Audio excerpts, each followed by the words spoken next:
মারা গেছেন বিএনপির চেয়ারপারসন ও সাবেক প্রধানমন্ত্রী বেগম খালেদা জিয়া। খালেদার গায়বানা জানাজা নামাজ পড়া ছাড়া তারেক রহমানের উপায় নাই। তারা মনে করে পুরো বিশ্বটা ডেভিল নিউজ আর এই তারেক, এরা মনে করে পুরো বিশ্বটাই মনে বাংলাদেশ, যা খুশি আমরা যা চাইবো তাই করা যাবে। মানে এটা সম্ভব না। বিদেশের মাটিতে মৃত ব্যক্তির চিকিৎসা হয় না, রোগীর চিকিৎসা হয়। বিদেশে যেতে হলে আপনার ফিঙ্গার লাগে, চোখের মনির রেটিনা লাগে, মৃত ব্যক্তি সেটা কিভাবে দিবে? খালেদা জিয়ার মৃত্যুর খবর নিয়ে জল্পনা কল্পনা যেন কমছেই না। কেউ বলছেন খালেদা জিয়া মারা গিয়েছেন, বিশেষ একটি স্বার্থ সিদ্ধির কারণেই নাকি তার মৃত্যুর খবর গোপন করে রাখা হয়েছে। তাদের দাবি, বিজয় দিবসকে শোক দিবস বানাতেই 16 ডিসেম্বর ঘোষণা করা হবে খালেদা জিয়ার মৃত্যুর খবর। আরো একটি নতুন নিউজে আপনাদেরকে স্বাগতম। দর্শক, বর্তমান বাংলাদেশের রাজনৈতিক অঙ্গনে যেই উদ্বেগ, উৎকণ্ঠ, উত্তেজনা সৃষ্টি হয়েছে তার আলোকে বেশ কিছু আপডেট নিয়ে হাজির হয়েছি। বর্তমান বাংলাদেশের রাজনৈতিক অঙ্গনে সর্বশেষ যেই পরিস্থিতি তৈরি হয়েছে তার আলোকে বেশ কিছু নিউজ নিয়ে চলে এসেছি। দর্শক, মূল ভিডিওতে চলে যাওয়ার আগে আপনাদেরকে অনুরোধ করব, আমাদের চ্যানেলে নতুন হয়ে থাকলে সাবস্ক্রাইব করে পাশে থাকা বেল আইকনটিতে অল দিয়ে রাখুন। আর নিত্য নতুন এই ধরনের ভিডিও সবার আগে পেতে আমাদের ভিডিওতে লাইক দিয়ে আমাদের সাথে থাকুন। চলেন দর্শক, কথা না বাড়িয়ে আমরা মূল ভিডিওতে চলে যাই। খালেদা জিয়ার মৃত্যুর খবর নিয়ে জল্পনা কল্পনা যেন কমছেই না। কেউ বলছেন খালেদা জিয়া মারা গিয়েছেন, বিশেষ একটি স্বার্থ সিদ্ধির কারণেই নাকি তার মৃত্যুর খবর গোপন করে রাখা হয়েছে। তাদের দাবি, বিজয় দিবসকে শোক দিবস বানাতেই 16 ডিসেম্বর ঘোষণা করা হবে খালেদা জিয়ার মৃত্যুর খবর। এদিকে আরেকটি পক্ষ দাবি তুলেছে বেগম খালেদা জিয়া মারা গিয়েছে। মারা যাওয়ার পরপরই ডক্টর আসিফ নজরুল মৃতদেহ দেখতে গিয়েছিল। দেখে আসার পর সে তারেক রহমান এবং মির্জা ফখরুল ইসলামের সাথে কথা বলে তারা সবাই মিলে সিদ্ধান্ত নিয়েছে মৃত্যুর সংবাদ গোপন রাখার। এজন্যই সাংবাদিক প্রবেশে কড়াকড়ি আরোপ করা হয় এবং কেউ যেন সঠিক তথ্য না আনতে পারে, তাই মৃত ব্যক্তিকে ভিভিআইপি মর্যাদা দিয়ে এসএসএফ নিরাপত্তা দেওয়া হয়েছে। অনেকদের দাবি করা এসব তথ্য কি সত্য নাকি গুজব? এসব মিলে এই মুহূর্তে খালেদা জিয়ার অবস্থা কি? তাকে কবে কখন লন্ডন নেওয়া হবে? চলুন এসবের বিস্তারিত জেনে নেওয়া যাক। বিভিন্ন গোয়েন্দা তথ্য এবং বিএনপির পক্ষ থেকে জানানো খবর অনুযায়ী এখনও বেঁচে আছেন আপসীর নেত্রী বেগম খালেদা জিয়া। বরং আওয়ামী লীগের চামচারাই খালেদা জিয়ার মৃত্যুর হয়েছে মর্মে একটি ভুয়া খবর রটিয়ে দিয়েছে। তাই সকলের প্রতি অনুরোধ গুজবে কান না দেওয়ার। আওয়ামী লীগের দোসররা এটাও বলছে বেগম খালেদা জিয়ার মৃত্যুর খবর প্রকাশ হলে নাকি অনির্দিষ্টকালের জন্য নির্বাচন পিছনে যাবে, তারেক রহমান দেশে ফিরতে পারবে না। তারা এটাও বলছে ডিসেম্বরের 12 তারিখ তফসিল ঘোষণা হলে 14 তারিখ তারেক রহমান দেশে আসবে, আর 15 তারিখ ঘোষণা হবে বেগম খালেদা জিয়া মারা গেছেন, আর 12 তারিখ তফসিল ঘোষণা না হলে 16 তারিখ খালেদা জিয়ার মৃত্যুর সংবাদ প্রকাশ করে তাকে দাফন করা হবে। যদিও এসব দাবির শতভাগই মিথ্যা। এদিকে জানা যাচ্ছে বিএনপি চেয়ারপারসন ও সাবেক প্রধানমন্ত্রী বেগম খালেদা জিয়ার এন্ডোস্কোপি সম্পন্ন হয়েছে।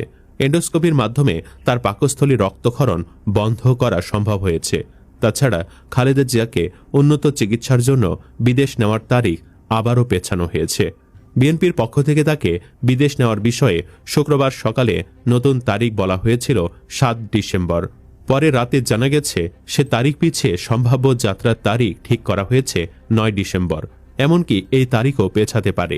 খালেদা জিয়ার চিকিৎসা ও বিদেশ পাঠানোর বিষয়ে অবগত একটি সূত্র জানায়, খালেদা জিয়ার শারীরিক অবস্থা বিবেচনা করে তাকে বিদেশ পাঠানোর পরিকল্পনা আরও 2 দিন পিছিয়ে 9 ডিসেম্বর করা হয়েছে।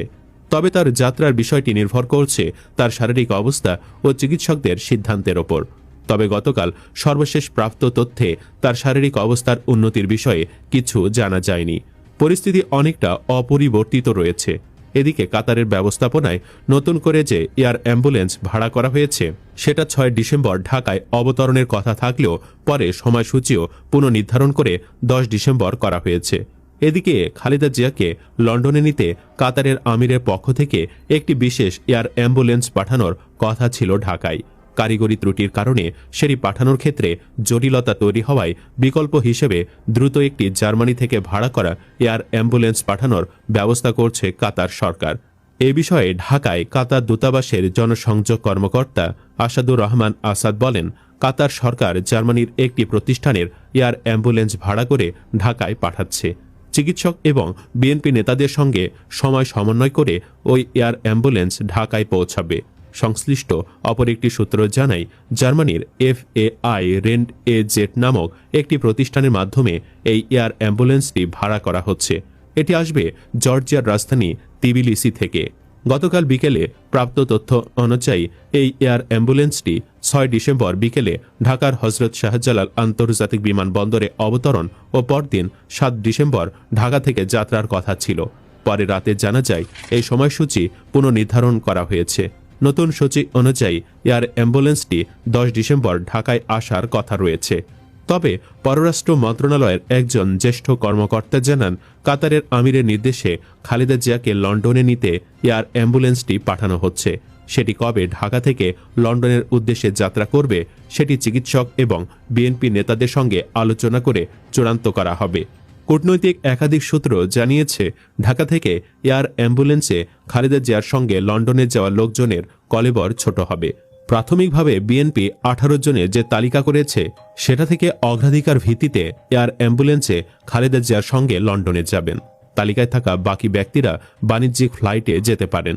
গুরুতর অসুস্থ খালেদা জিয়াকে উন্নত চিকিৎসার জন্য বিদেশে নেওয়ার বিষয়ে কয়েকদিন ধরেই আলোচনা চলছিল। গত বৃহস্পতিবার দুপুরে বিএনপি নেতা ও চিকিৎসক AZM জাহিদ হোসেন জানান, বিশেষজ্ঞ চিকিৎসকদের পরামর্শ অনুসারে তাকে লন্ডনে নেওয়ার সিদ্ধান্ত হয়েছে। শুক্রবার ভোরে কাতারের আমিরের দেওয়া এয়ার অ্যাম্বুলেন্সে তাকে লন্ডন নেওয়া হবে। এর 1 ঘণ্টা পর আরেক সংবাদ সম্মেলনে বিএনপির মহাসচিব মির্জা ফখরুল ইসলাম আলমগীর এই তথ্য দেন। পরে রাতে জানা যায়, কাতারের আমিরের এয়ার অ্যাম্বুলেন্সে কারিগরি সমস্যা দেখা দেওয়ায় যাত্রা বিলম্বিত হতে পারে। গতকাল সকাল 10টার দিকে বিএনপির মিডিয়া সেল তাদের ভেরিফাইড ফেসবুক পেজে বিএনপির মহাসচিবকে উদ্ধৃত করে বলা হয়, খালেদা জিয়ার শারীরিক অবস্থা যদি যাত্রার জন্য উপযুক্ত থাকে এবং মেডিকেল বোর্ড সিদ্ধান্ত দিলে তাহলে তিনি 7 ডিসেম্বর লন্ডনের উদ্দেশ্যে রওনা দেবেন। এরপর গতকাল জুমার নামাজের পর নয়াপল্টনে বিএনপির কেন্দ্রীয় কার্যালয় সংলগ্ন মসজিদে দোয়া মাহফিলের পর মির্জা ফখরুল ইসলাম সাংবাদিকদের বলেন, খালেদা জিয়াকে সুস্থ করে তুলতে চিকিৎসকেরা প্রাণপণ চেষ্টা করছেন। শনিবার এয়ার অ্যাম্বুলেন্স এসে পৌঁছালে রোববার তাকে লন্ডনে নিয়ে যাওয়া সম্ভব হবে বলে চিকিৎসকেরা আশা করছেন। অবশ্য গতকাল রাতে সংশ্লিষ্ট একটি সূত্র থেকে জানা গেছে, যাত্রার সম্ভাব্য নতুন তারিখ ঠিক করা হয়েছে 9 ডিসেম্বর। এদিকে খালেদা জিয়ার বড় ছেলে ও বিএনপির ভারপ্রাপ্ত চেয়ারম্যান তারেক রহমানের স্ত্রী জুবাইদা রহমান গতকাল ঢাকা এসে পৌঁছান। তিনি শাশুড়িকে দেখতে বিমানবন্দর থেকে দুপুর 12টার দিকে সরাসরি এভার কেয়ার হাসপাতালে যান। 2.5 ঘণ্টার বেশি সময় এভার কেয়ারে ছিলেন জুবাইদা রহমান। পরে বেলা 2:30টার দিকে তিনি ধানমন্ডিতে পৈতৃক বাসায় যান। পরে রাতে আবার তিনি হাসপাতালে যান। অবশ্য তিনি আগে থেকে শাশুড়ির চিকিৎসক দলের সঙ্গে ভার্চুয়ালি যুক্ত ছিলেন। এভার কেয়ারে প্রবেশের পর 2.5 ঘণ্টা বিএনপি চেয়ারপারসন খালেদা জিয়ার পাশে অবস্থান করেন তার পুত্রবধূ ডাক্তার জোবাইদা। এরপর দুপুর 2টা 30 ধানমন্ডিতে মায়ের বাসার উদ্দেশ্যে রওনা করে তার গাড়িবহর। এ সময় বাহিরে অবস্থান করছিলেন বিপুল সংখ্যক গণমাধ্যম কর্মী। ধারণা করা হচ্ছিল, ডাক্তার জুবাইদা সরাসরি কথা না বললেও তার পক্ষ থেকে হয়তো দায়িত্বশীল পর্যায়ের কেউ কিছু বলবেন, কিন্তু তা হয়নি। আসলে তিনি দলীয় চেয়ারপারসনের বিষয়ে কী ধরনের বার্তা নিয়ে এসেছেন তা খোলাসা হয়নি বলে অনেকে প্রশ্ন তুলেছেন। নাম প্রকাশ না করার শর্তে একাধিক গণমাধ্যম কর্মী জানান, দেশবাসীর প্রত্যাশা ছিল এ বিষয়ে এক ধরনের ব্যাখ্যা দেওয়া হবে। 13 দিন ধরে বিএনপি চেয়ারপারসন ও সাবেক প্রধানমন্ত্রী খালেদা জিয়া এভার কেয়ার হাসপাতালে চিকিৎসাধীন।